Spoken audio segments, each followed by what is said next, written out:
Hey guys, it's LEGO Boys E3. This is my review on the new Rubik Scan Speedcube.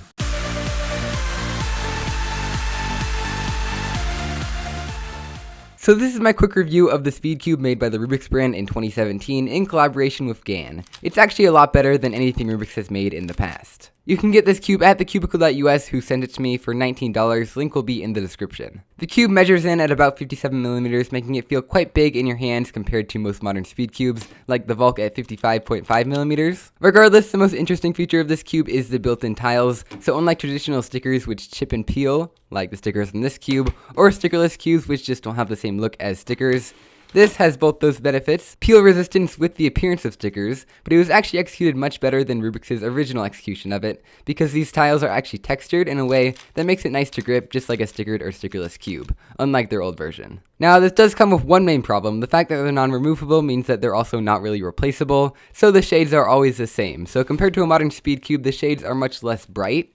You can see here on the left we have a modern speed cube. All the shades are just a lot brighter. Not everyone will like these shades better, but personally I do quite like them. Now this cube was lubed and tensioned pretty well right out of the box. It had some light factory lube in it, which worked just fine. I haven't actually lubricated it since then because I had really no need to.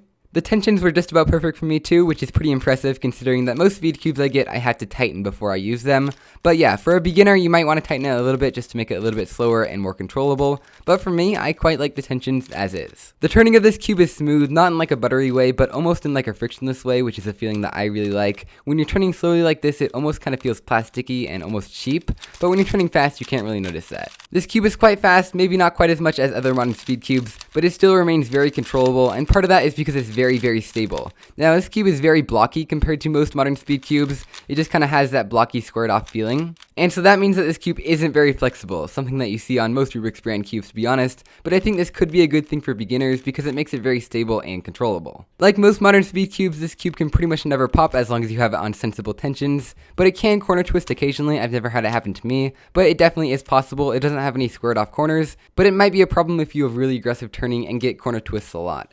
Now this cube is pretty fluid when you're turning it. It doesn't really get a lot of lockups. It can catch occasionally just because of the blockiness of it, but for the most part, no real catching. Of course, the corner cutting of this cube is pretty good at about 45 degrees forwards and maybe like 2/3 of a QB reverse. And that just kind of goes to show that through the collaboration with GAN, Rubik's has almost caught up with the modern speed cubing market. If you take a look at the pieces here, that you can see that they look much like GAN pieces, maybe kind of like the GAN Air, except they're a little bit more blocky and don't have squared off corners. On the corners, you have the typical indents to increase backwards corner cutting, as well as these friction ridges like you would see on a Volk, and for the most part, it just looks mostly like a modern speed cube. Speaking of the mechanism, I actually have made a magnetic version of this cube, as you can see here, but it is totally not worth it because this cube is already very stable right out of the box, and it is incredibly difficult to put magnets in it, so I wouldn't recommend doing this mod. So overall, this cube's turning is fairly fast, very stable with a unique feel because of the blockiness of it. It could be kind of annoying for some people, but personally I don't find it much of a problem. So overall, this really just has a unique feeling that you can't really get with any other cube.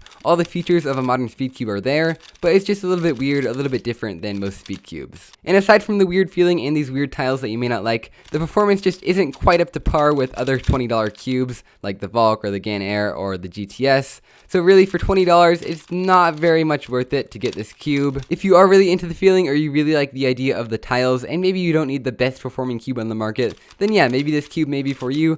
Personally, I just kind of like the novelty of having a nice turning Rubik's brand cube. Aside from that, maybe you could just use it as a beginner speed cube if money isn't really an issue. Like maybe you don't really care about having the best highest end cube and you don't really want the most budget cube. This could be a pretty good in between, but for the most part, it's kind of like a mid-range speed cube priced as a high-end speed cube. But anyway, the unique things about it may make it worth it for some people. So if you want to buy it, you can get it at thecubicle.us for $19. Again, link is in the description. And that is pretty much it for this video. I will see you guys next time. Bye!